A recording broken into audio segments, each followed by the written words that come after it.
audiência da MOV TV, estamos começando mais uma edição do seu Business Cast.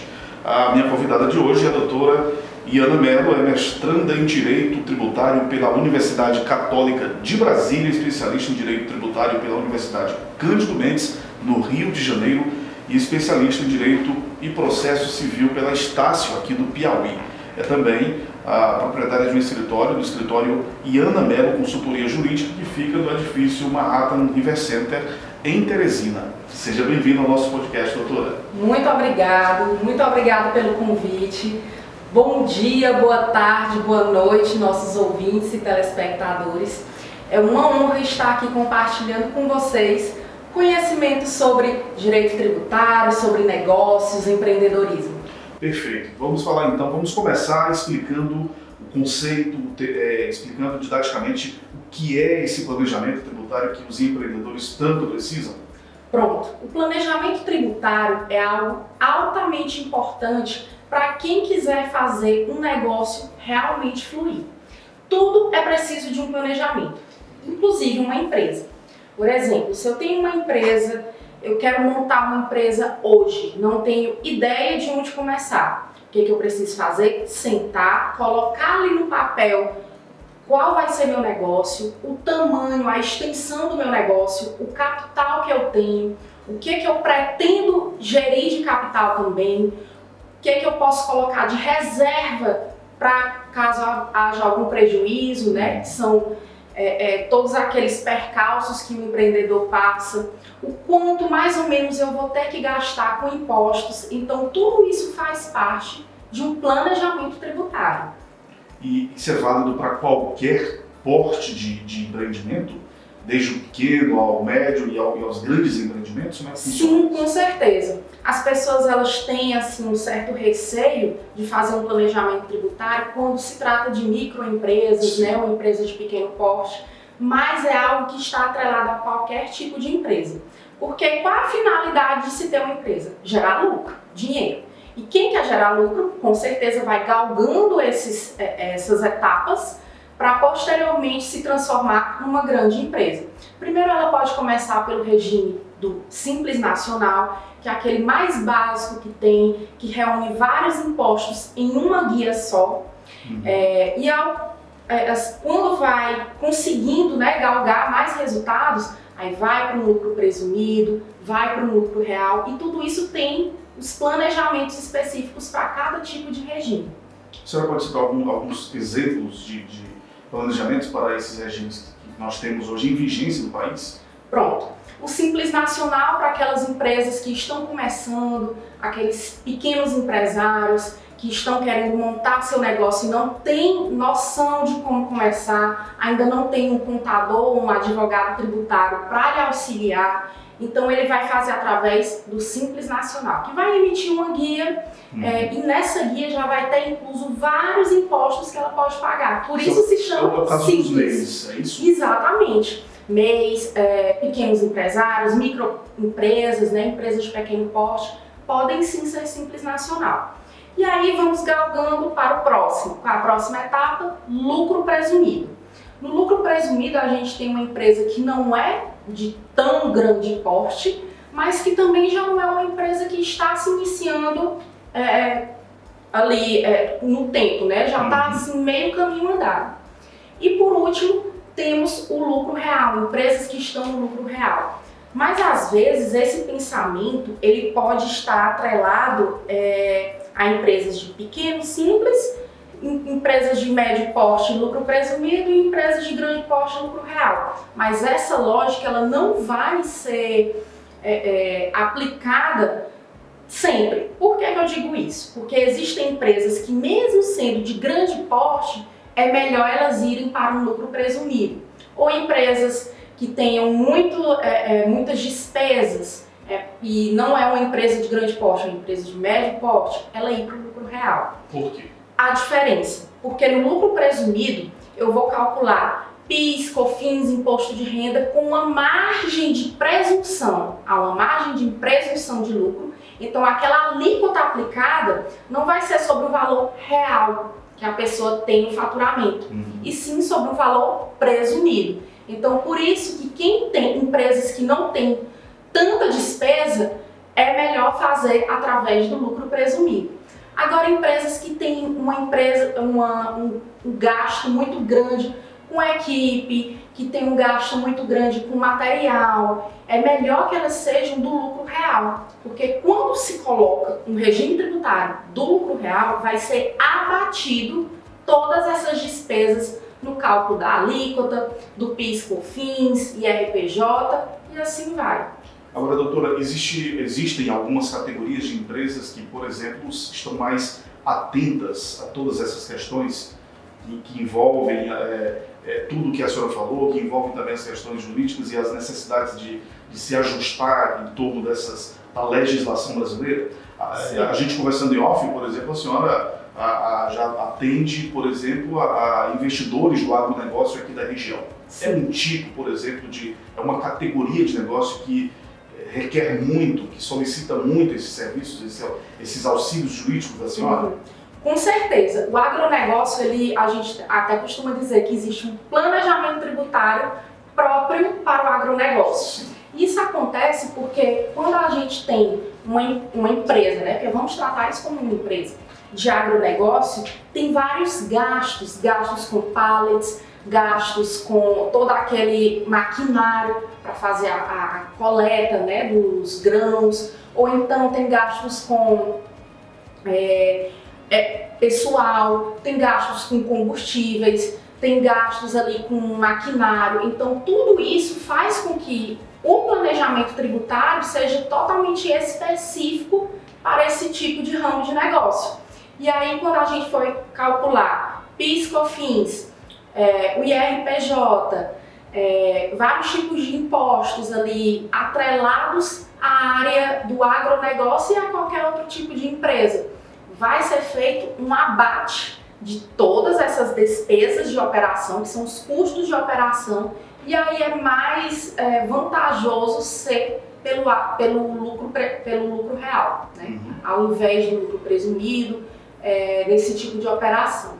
Perfeito. Olha, a gente falou agora há pouco sobre MEIs. Sim. E nos últimos anos, essa é uma modalidade que vem crescendo muito. O detalhe é que muitos desses microempreendedores, eles, em grande parte, são pessoas que, por exemplo, prestaram serviço em empresas que tiveram que reduzir custos. A pandemia acelerou esse processo também, porque muitas empresas tiveram que abrir mão de parte, né, de seu contingente. E aí são pessoas que, sem um planejamento, né, sem colocar no papel direitinho todas essas questões, todos os desafios que envolvem o empreendedorismo, acabaram entrando no meio, mas sem essa organização prévia. Com certeza.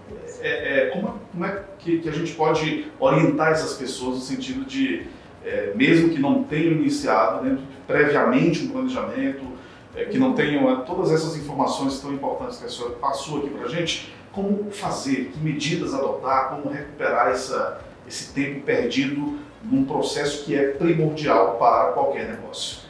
Pronto. Quando uma empresa, uma microempresa, né, que a gente está falando aqui sobre ela, não tem a gestão de passivo tributário, ou seja, não tem aquela reserva de caixa própria para emergências, a gente vai trabalhar para que aquela empresa tenha um mínimo de prejuízos. Então, acabei de pegar aqui uma empresa, seja de que porte ela tenha, e eu estou vendo que ela está em execução fiscal, existem débitos ali a pagar, existem autos de infração que ainda não foram para o jurídico, mas ainda estão na esfera administrativa, que a gente pode ali fazer alguma transação tributária, ou a gente pode tentar negociar com a Fazenda Pública, e são essas as formas de planejamento tributário. Seria como se um planejamento tributário pós, né, e não preventivo, mas remediador. Nesse caso, a comunicação com a própria Fazenda Nacional, se for impostos federais ou então com a Fazenda Estadual, se impostos estaduais e, respectivamente, os municipais, fazer essa transação tributária. O que é a transação tributária? É um acordo que é feito tanto com a Procuradoria quanto o sujeito passivo da relação, que é o empresário, para ser feita uma forma de pagamento mais amena para eles, para que ocorra um pagamento, a efetivação desses impostos, né, de todos esses débitos tributários, e também para que não seja algo que vá suprir, que supra realmente as necessidades do empresário, que não vá fazer com que ele tire todo o capital da empresa.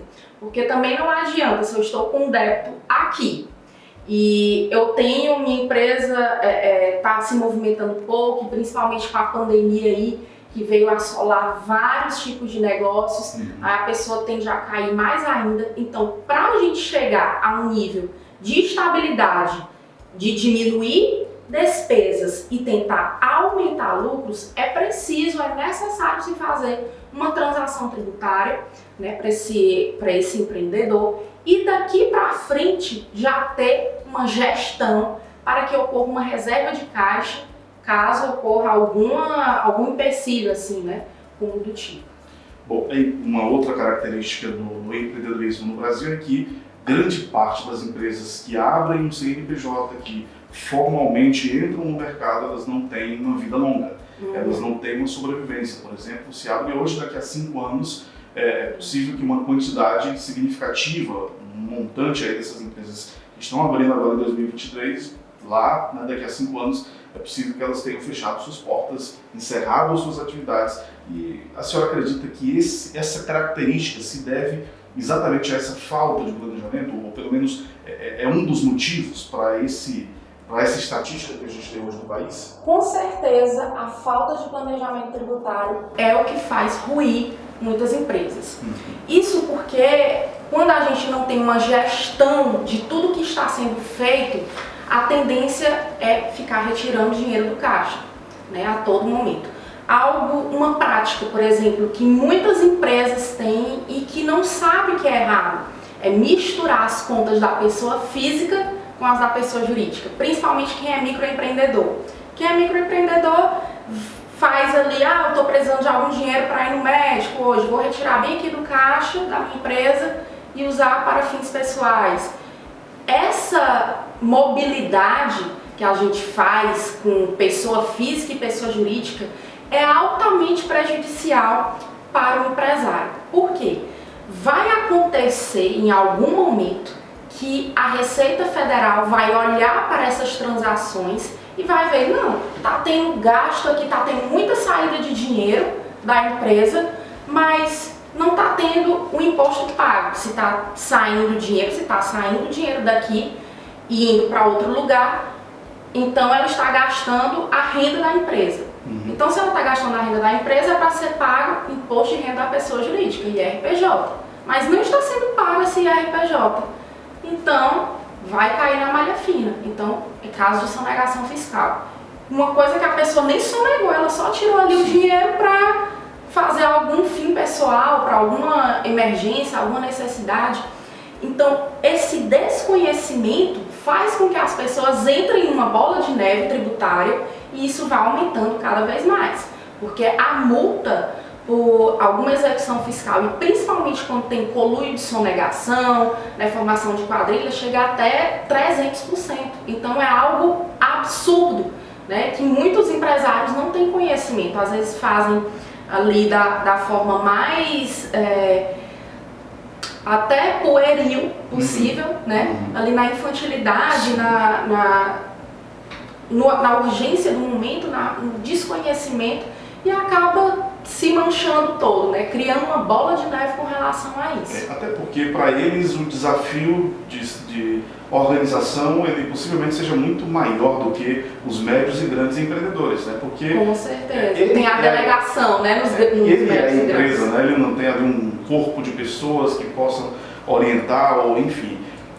Então ele sente é ele que faz tudo, ele não delega funções. Então, se ele não delega, não movimenta grandes receitas. Então, tem necessidades do cotidiano que fazem com que ele se obrigue a pegar aquele dinheiro que está na conta ali da empresa, que foi transferido por um cliente e use para fins pessoais. Realmente ele tem muitos desafios. Agora, a senhora falando tudo isso, me lembra que uma outra coisa, que é a educação financeira, que a gente não tem. O brasileiro não é ensinado a poupar. Nem nas escolas, né? A gente percebe que não tem esse tipo de educação dentro das escolas. Então nós estamos num país de mais de 200 milhões de CPFs, de pessoas que não têm, né, em grande parte dessa população de fato não tem essa consciência, não tem esse conhecimento, não teve a oportunidade de adquirir. Então, eu acredito que o problema do brasileiro, a educação financeira, a educação moral, a educação dos costumes, porque o que a gente percebe? Até numa faculdade mesmo, no banco de faculdade, onde as pessoas pelo menos têm um pouco mais de instrução ou deveriam ter um pouco mais de instrução para estarem naquelas cadeiras, ocupando aquelas cadeiras de uma faculdade. O pensamento de ser empreendedor não existe. No meu caso, advogado, quando eu estava na faculdade, eu acho que 70%, 80% dos alunos queriam ser servidores públicos. Não, quero defensoria, quero ser juiz, quero ser promotor. A maioria das pessoas pensam assim. Sim. Só que o Estado ele não tem condição de abarcar toda essa população. Ele vai inchar e não tem condição. E aí o que acontece? Se o Estado não tem condição de abarcar toda essa população, o que ele vai fazer? Descontar nos impostos. Botar imposto a doido e a direito para que consiga abarcar esse número de pessoas que querem prestar um serviço público e não ser empreendedor. Então a gente tem aquela mente desde pequeno de não, vamos ter uma renda fixa, vamos para algum emprego que tenha a carteira assinada ali, que você não tenha riscos, mas na verdade a pessoa está correndo risco sim, porque o Estado não tem condição de lidar com tudo isso, né? Então a mente do brasileiro ainda precisa ser mudada, precisa ser reformulada para ter esse entendimento de que o empreendedorismo é sim a nossa única saída para brilhar, para conseguir altos cargos, para conseguir sucesso na vida. Estabilidade é hoje uma falsa sensação no setor público? Com certeza, porque não existe estabilidade no setor público. Sim. Eu lhe afirmo isso com propriedade de causa, porque eu vejo, hoje eu estou trabalhando, né, com o setor público também, em outra cidade, estou fazendo toda a movimentação tributária, reformulando o Código Tributário Municipal de Buriti, e eu vejo que as pessoas têm essa falsa impressão de que o emprego público vai lhe dar o conforto até o fim dos tempos. Pro resto da vida. Ali é um contrato, eu fiz um contrato com a prefeitura, vou prestar serviços para a prefeitura, mas aí depois não tem mais, eu vou ter que continuar na minha advocacia privada, né? E eu vejo que a advocacia privada é o que tem gerado mais frutos, mais resultados do que eu tentar ir lá pelo meio público, né? Perfeito. Bom, a senhora já citou algumas dessas questões, mas eu gostaria que a senhora, de forma mais enfática, destacasse quais são os riscos de um negócio irregular, né? De negócios que não estão estruturados do ponto de vista financeiro, do ponto de vista jurídico, dos famosos, aqui no Brasil a gente, né, sempre tem a expressão do jeitinho brasileiro, enfim, que riscos o empreendedor corre quando ele se aventura num modelo que é insustentável? Pronto. Os riscos são altíssimos. Primeiro porque a gente está na era da tecnologia e na era da informação. A gente consegue fazer um Pix, a gente consegue fazer uma transação bancária, a gente consegue tudo através de um aparelho celular. E claro que não é só a gente que tem isso. O poder público também tem. Os órgãos fiscalizadores também têm. A Receita Federal também tem. O fato de eu fazer um Pix para você, essa transação a Receita Federal já está ciente. Se ela ainda não foi fazer um auto de infração, se ela ainda não incorreu em uma malha fina, é porque não deu tempo. Mas isso não quer dizer que não esteja aos olhos da Receita Federal. Então, assim, numa época em que tudo e qualquer coisa é feito através da tecnologia, é perigoso a gente andar pelo caminho errado, é perigoso a gente faltar com o planejamento tributário, principalmente porque os erros tributários é diferente, por exemplo, de um erro criminal, que existe crimes culposos e crimes dolosos. Crimes culposos é aqueles que não têm a intenção, né, que a pessoa fez por negligência, por omissão. ela não tinha a intenção de praticar o mal, aquele feito, mas acabou praticando. Ou então os crimes dolosos, que a pessoa tem a intenção de fazer aquilo ali.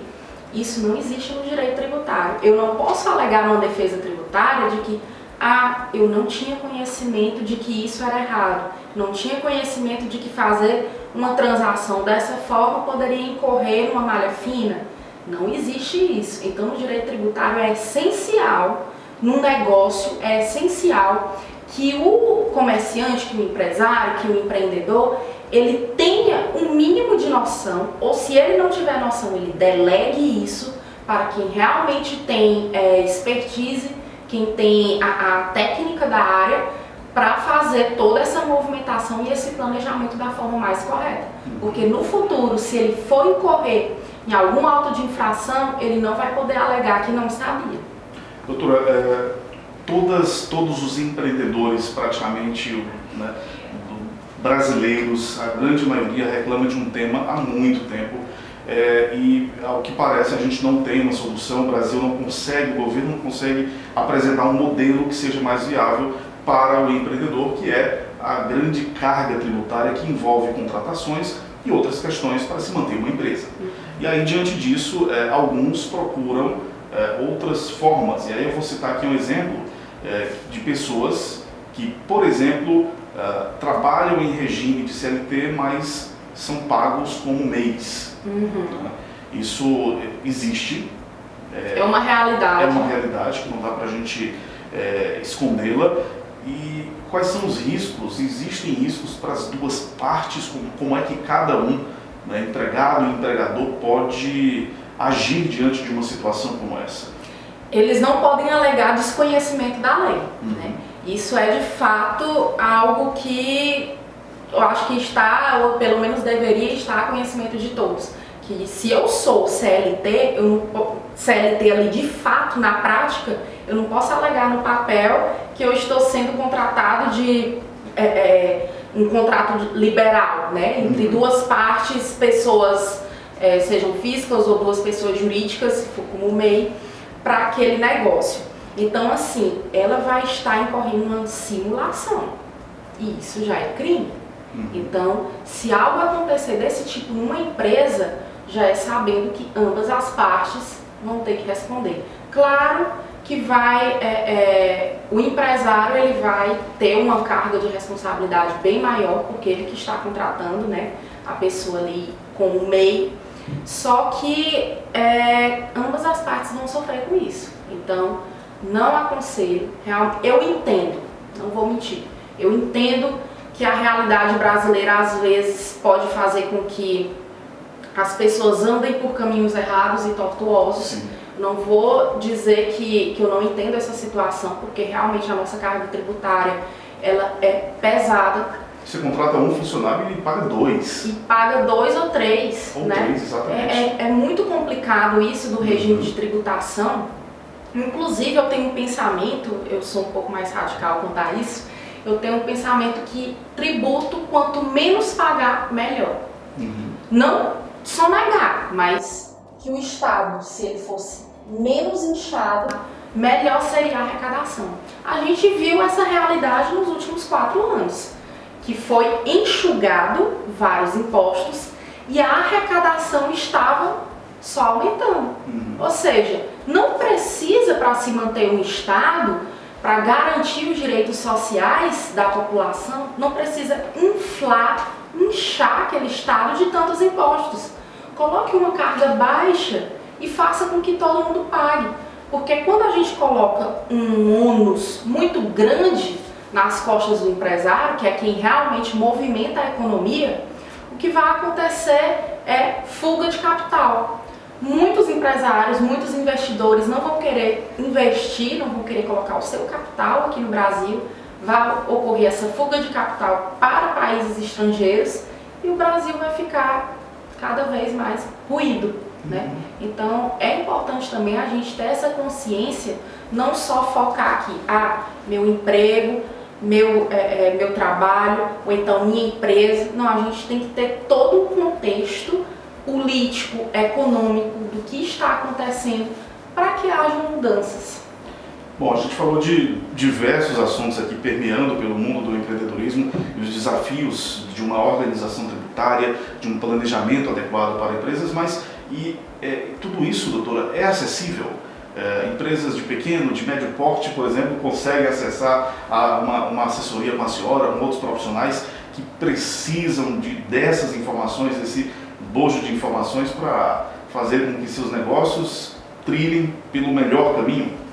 Acessível, eu acredito que sim. Agora, o conhecimento já não é tão acessível, porque a legislação tributária é altamente complexa. O que foi decidido aqui amanhã já não é mais, já tem outra portaria ou então outro entendimento jurisprudencial, ao que a gente chama também no direito de modulação dos efeitos, ou seja, quando a gente entra com uma ação, seja ela de qual modelo for, uma ação processual que chega até em última instância, STF, e o STF julga aquilo favorável aos contribuintes. Só que ele faz o que? A modulação de efeitos. Isso aqui é favorável para os contribuintes, mas só vai valer a partir daqui para frente. Não vai valer para os casos anteriores. Vai valer ex nunc, que é o que a gente chama no direito. Então isso quebra as pernas de muitos empreendedores que poderiam já ter entrado com uma ação, ou seja, de restituição, ou seja, de alguma tese tributária que esteja em voga e não tenha feito isso no tempo oportuno. Então eu acredito que o problema não é nem o acesso à informação, é a falta de conhecimento. Porque acesso à informação, no celular, a gente consegue ver tudo. Mas o conhecimento e tá a todo momento vendo as atualizações tributárias, vendo o que move o mundo, o que move as informações, a política, a economia, a bolsa de valores, tudo está atrelado ao direito tributário e ao empreendedorismo. O empreendedor ele tem que ter essa noção macro, porque se ele focar somente no negócio em si, ele vai ruir. Esse conjunto de alterações, de interpretações da justiça, por exemplo, o termo insegurança jurídica se enquadra também para esse tipo de situação? Perfeitamente. Nós vivemos num país com uma insegurança muito grande do ponto de vista jurídico. Com certeza. E isso é motivo, inclusive, de fuga de capital. Sim. É motivo de muitas empresas, de grandes empresas, não quererem investir no Brasil, porque existe esse ambiente de insegurança jurídica. Hoje a lei diz uma coisa, mas amanhã o STF interpreta ao seu bel prazer e não vale mais aquela interpretação que está na lei, não vale mais aquela interpretação que está na Constituição. Por exemplo, do planejamento tributário para os agronegócios, né? Que é dos pallets, o IRPJ, o PIS, COFINS, a contribuição social que é incidida para os agricultores. Existe uma lei que ela é inconstitucional, mas que ainda não foi julgado pelo STF de forma clara se ela deve ser inconstitucional ou se ela não deve ser inconstitucional, e fica aquele ambiente de insegurança jurídica. As pessoas não sabem qual o próximo passo que elas podem dar, e isso prejudica muito. Doutora, vamos falar também sobre gestão de crise em especial. É um assunto também bastante recorrente, e agora mesmo nesses últimos dias a gente está conferindo o que, por exemplo, os acionistas, todos os envolvidos na operação das lojas americanas, né, que diante de uma crise, de um rombo de 20 bilhões de reais, mas estou citando o exemplo que é midiático, de uma empresa, de uma marca que é muito forte, que é muito conhecida e que gera toda essa especulação, toda essa ênfase da própria imprensa, mas isso deve ser muito comum também no universo das empresas, né?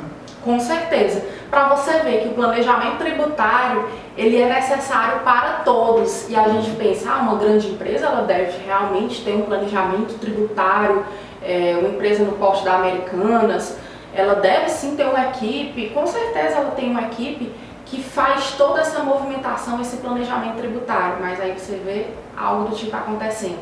Então, percebe-se que ainda há uma carência desse tipo de serviço do planejamento tributário, inclusive para as grandes empresas, né?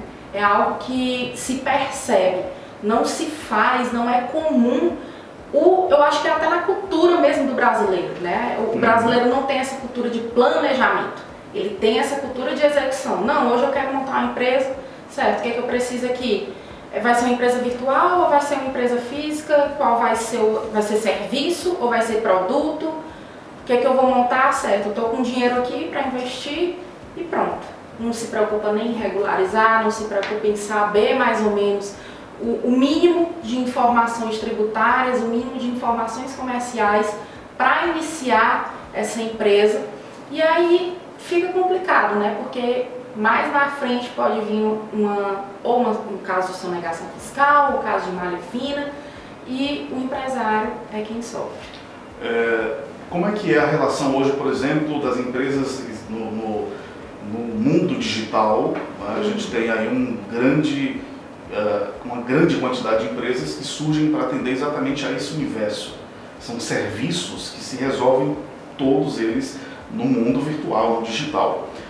Temos as startups também, temos modelos de negócios que são inovadores, que são diferentes do que a gente tinha há 10 anos, há 15 anos atrás. Como é que é possível ajustar esses novos modelos a um regime complexo como o do Brasil? É uma pergunta bem complicada, né? Porque não complicada pela resposta, mas complicada pelo país em que estamos. Sim. Se temos uma insegurança jurídica já nas causas em que estão certas, em que a lei está ditando ali e está dando esse problema todo, agora avalie em novas situações, em novos modelos de negócios que estão surgindo e que não temos o respaldo jurídico para tentar pelo menos aclarar ou então favorecer aquela situação. Em alguns casos, como por exemplo de empresas digitais, startups também, a gente tenta fazer algo que se chama de analogia. Então, por analogia, a gente aplica um regime tributário que seja mais ou menos parecido ou que dê para se enquadrar nesse novo regime de empresa, né? Que é empresas virtuais, negócios virtuais que não estão ali, não tem um mercado físico, algo físico, mas que tudo está na internet. Então, a gente, por analogia, a gente tenta fazer isso. Mas já esperando também uma reforma tributária que venha abarcar essas situações. Uhum.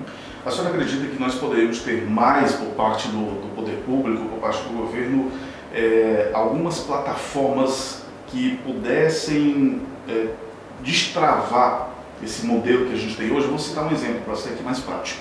Recentemente, nós tivemos o início das operações da ZPE de Parnaíba. E a ZPE, ela reúne ali uma série de ações que junta ali o que compete ao Estado, o que compete ao governo federal. As questões alfandegárias, né, são resolvidas de maneira muito mais rápida.